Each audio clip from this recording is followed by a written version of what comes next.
अस्सलाम वालेकुम स्टूडेंट्स, कैसे हैं आप लोग। उम्मीद है कि सब ठीक ठाक होंगे, कोरोना से बचे हुए होंगे।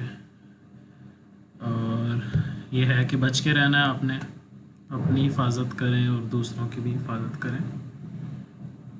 और जो लोग कहते हैं कि ऐसी कोई चीज़ नहीं है, उनको भी समझाएं कि अगर हुई तो फिर क्या होगा। तो बात तो समझ गए होंगे आप। खैर, अब हम स्टार्ट करते हैं। पहला आपका ये लेक्चर है, इसमें हमारे पास है हुक्स जॉइंट और स्टेयरिंग मैकेनिज़्म। ये दोनों थ्योरी के हैं टॉपिक्स हमारे पास, hook joint and steering mechanism. ये दोनों आज हम करेंगे वीक 9 में। बाकी जितने हैं वो सब में न्यूमेरिकल है, पर इनमें न्यूमेरिकल नहीं है। अच्छा, जो थ्योरी वाला होगा वो तो हम सिंपल बुक से करेंगे, पढ़ लेंगे। वो तो ऐसे ही होगा जैसे हम रीडिंग कर रहे हैं, तो शायद उसको समझने में आपको मुश्किल आए और आप कहें कि बस रीडिंग हो रही है और कुछ नहीं हो रहा ये। पर उसमें हम कुछ कर नहीं सकते, इसके अलावा हमारे पास कोई ऑप्शन नहीं है कि हम इसको रीड आउट करें और समझते जाएं और आगे चलते जाएं। हाँ, जो न्यूमेरिकल्स हैं उनका इशू होगा। तो न्यूमेरिकल्स के लिए जिस तरह मैं आपको ये दिखाता हूँ कि ये मेरे पास मेरा चैनल है, तो इसमें अगर मैं जो आपके सीनियर्स को पावर प्लांट पढ़ा रहा था, तो उसमें ये देखें न्यूमेरिकल्स हैं वो मैंने बाय हैंड सॉल्व किए हैं, इस तरह वीडियो बनाई हुई है। तो वो आप परेशान ना होइएगा, बिल्कुल जो न्यूमेरिकल है वो प्रॉपर हाथ से मैं सॉल्व करके आपको करवा दूंगा जब न्यूमेरिकल्स आएंगे। तो एक एक एग्जांपल मैं ऐसे हाथ से सॉल्व कर देता हूँ, एक मैं फिर ऐसे बुक के ऊपर ही सॉल्व कर देता हूँ। जैसे एक मैं पूरी हाथ से सॉल्व कर दी और फिर सेकंड होगी तो फिर मैं बुक के ऊपर ही सॉल्व कर दूंगा, और बाकी फिर आपको कुछ असाइनमेंट्स दे देंगे। तो मेरी पूरी कोशिश होगी कि आपको हर चीज़ समझ आ जाए। अब सबसे पहले हमारे पास टॉपिक ये है हुक्स जॉइंट। यूनिवर्सल जॉइंट कहते हैं या इसको हुक्स जॉइंट कहते हैं। तो चलिए इसको स्टार्ट करते हैं। तो आप देख सकते हैं ये हमारे पास बुक है, और बुक में ये बहुत ही थोड़ा सा एक्सप्लेन किया हुआ है। यहाँ पे हुक्स जॉइंट यहाँ से स्टार्ट होता है और यहाँ पे ख़त्म हो जाता है इस जगह पे। सो इसके लिए फिर मैंने क्या किया है कि यहाँ पे एक वीडियो ओपन की है जिसमें उसने समझाया हुआ है थोड़ा अच्छे से, तो ज़रा आपको ज़्यादा अच्छे से समझ आ जाएगा। हम इसको भी पढ़ लेते हैं, ऐसा नहीं कि इसको छोड़ देंगे। स्टार्ट करते हैं जी। हुक्स जॉइंट है। Hooke joint is use to connect two shaft. दो शाफ्ट्स होती हैं, उसको कनेक्ट करने के लिए यूज़ होता है। Power transmission basically. अगर आपको ट्रक याद हो कि जो ट्रक होता है उसके नीचे एक शाफ्ट जा रही होती है जो रोटेट कर रही होती है, कभी आपने देखा हो, और वो शाफ्ट ऐसे टेढ़ी होती है। पेन भी ओपन कर लेते हैं साथ कि अगर कोई चीज़ ड्रॉ करनी हो। शाफ्ट आपने देखी होगी, मैंने देखा है। वो शाफ्ट ऐसे करके नीचे को जा रही होती है, यहाँ पे जॉइंट लगा होता है, देन ऐसे शाफ्ट एक सीधी जा रही होती है, देन आगे टायर होता है ऐसे करके। तो ये शाफ्ट रोटेट कर रही होती है, अगर आपने कभी गौर किया हो। ट्रक्स की बात कर रहा था मैं। तो वो जो जॉइंट होता है वो यूनिवर्सल जॉइंट होता है। ये यूनिवर्सल जॉइंट है हमारे पास। तो बेसिकली क्या है हमारे पास, वो पावर ट्रांसमिशन के लिए यूज़ होता है, एक शाफ्ट से दूसरी शाफ्ट पे पावर ट्रांसमिट करने के लिए। वो ट्रक में इशू यही होता है कि टायर्स जो होते हैं वो नीचे होता है एंड जो इंजन होता है वो ऊपर होता है। तो अगर स्ट्रेट शाफ्ट लगाएं ऐसे करके तो टायर्स तो नीचे हैं, इस वजह से वो क्या करते हैं कि शाफ्ट जो है वो ऐसे टेढ़ी होती है, एंड यहाँ पे यूनिवर्सल जॉइंट लगा देंगे, एंड देन वो स्ट्रेट शाफ्ट ऐसे जाएगी और फिर टायर में जाएगी। तो इस वजह से तो यूनिवर्सल जॉइंट का बेनिफिट एक्चुअल में यही है कि आप एंगल के ऊपर मोशन कर सकते हैं। ठीक है। The end of shaft is fork to U type and each provides two bearings. तो ये जो समझने के लिए ये डायग्राम है, इसके लिए हम इस वीडियो में चले जाते हैं। सो ये वीडियो है, इसमें वो कह रहा है यूनिवर्सल जॉइंट है। अब आप देख लें, एक ये शाफ्ट है, जैसे ये हो सकता है ये इनपुट वाली हो, तो ये ग्रीन जिसके साथ कनेक्ट है इनपुट है, और ये दूसरी वाली जो है ये आउटपुट है।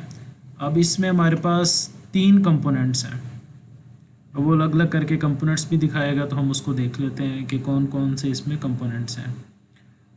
एक तो ये जो है ये वाला कंपोनेंट है, सेकंड ये कंपोनेंट है, एक दरमियान में क्रॉस है। जब वो लग करेगा ये देखें, ये क्रॉस है जो रोटेट हो रहा था। अब ग्रीन कलर उसने कहा है कि ये इनपुट के साथ कनेक्ट है, और रेड वाला जो आउटपुट के साथ। तो ये एक यॉक है और ये क्रॉस है हमारे पास। सो फर्स्ट केस वो कह रहा है कि अगर ये बिल्कुल स्ट्रेट लाइन में हो गई दोनों, तो जितनी इनपुट की स्पीड होगी इनपुट है, इनपुट से यॉक रोटेट करेगा, यॉक से क्रॉस रोटेट करेगा, और क्रॉस जो है वो आपके आउटपुट शाफ्ट को रोटेट करेगा। तो ओमेगा इन स्पीड जितनी इन थी is equal to omega out speed उतनी ही आउट हो रही है। ठीक है, ये तो सिंपल केस में है। पर अगर वो कहता है कि अगर आपके पास एंगल आ जाए, जिस तरह मैंने ट्रक में बताया, और यूनिवर्सल जॉइंट का फ़ायदा ये है कि आपका एंगल के ऊपर आप मोशन दे सकें। इस केस में क्या हो रहा है हमारे पास, अब आप देखें, गौर करें, तो इसका एक्सिस ऑफ रोटेशन कुछ और है, और जो रेड वाले दोनों हैं उनका एक्सिस ऑफ रोटेशन कुछ और है। देखिए, ये ग्रीन वाले का एक्सिस ऑफ रोटेशन ये उसने बनाया, एंड जो रेड वाला है उसका एक्सिस ऑफ रोटेशन ये है आपके पास। तो एक तो ये बात होगी कि ये रोटेट कर रहा है, साथ साथ ये ग्रीन रोटेट कर रहे हैं, देन ये रेड रोटेट कर रहे हैं, एंड देन ये रोटेट कर रहे हैं। एक सेकंड रोटेशन भी है, देखें उसने ये लाइंस लगाई हैं, अब ये देखें लाइन आगे को मूव कर रही है। ठीक है, अगर आप गौर करें, ये देखें ये वाली लाइन जो है ये आगे को मूव कर रही है, एंड देन ये लाइन पीछे आती है। तो बेसिकली देखें वो क्या कह रहा है कि ये स्पिन भी कर रही है। देखें अगर ये स्ट्रेट घूम रही हो तो देखें ये एक्सिस उसने ब्लू बनाया ना, ये लाइंस बिल्कुल मूव नहीं करती। देखें जो लाइंस उसने इमेजिनरी लाइंस यहाँ पे 3 ड्रॉ की हैं, पर इस केस में देखें, इस केस में देखिएगा ये देखें आगे को जा रही है, ये ब्लू लाइन आगे जा रही है, एंड देन इसी तरह जब वो नज़र नहीं आ रहा था ये लाइन पीछे आ रही होती है, तो ये लाइन आगे और पीछे जा रही है। तो अब इस केस में क्या हो रहा है, बेसिकली इस केस में क्या हो रहा है, हमारे पास जो इनपुट है वो आउटपुट बराबर नहीं है, स्पीड जो है। ठीक है, ये देखें वो क्या कह रहा है कि फॉरवर्ड स्पिन हो रही है, तो ये नीचे देखें वो बना रहा है कि इनपुट ये हमारे पास जो ब्लू वाली है ये इनपुट है। अब जब ये फॉरवर्ड रोटेट करी है, मैंने बताया कि ब्लू वाली लाइन जो है वो आगे जा रही थी, तो जब ब्लू वाली आगे जा रही थी तो स्पीड ज़्यादा हो जाती है आउटपुट शाफ्ट की। एंड इसी तरह जब ब्लू वाली लाइन पीछे को मूव करती है, रिवर्स स्पिन होती है, तो हमारे पास स्पीड क्या कम हो जाती है। तो ये हमारे पास आउटपुट स्पीड आई है, मतलब एक रोटेशन लिए कि हमने 1 आरपीएम, उसमें हाफ आरपीएम पे आगे गई और हाफ पे पीछे आई। तो ये हमारे पास देखें आउटपुट स्पीड जो रेड कलर में उसने उसका ग्राफ शो किया है कि इस तरह पहले ज़्यादा होती है, फिर कम हो जाती है, फिर ज़्यादा होती है, फिर कम हो जाती है। इनपुट स्पीड तो आपकी कांस्टेंट है।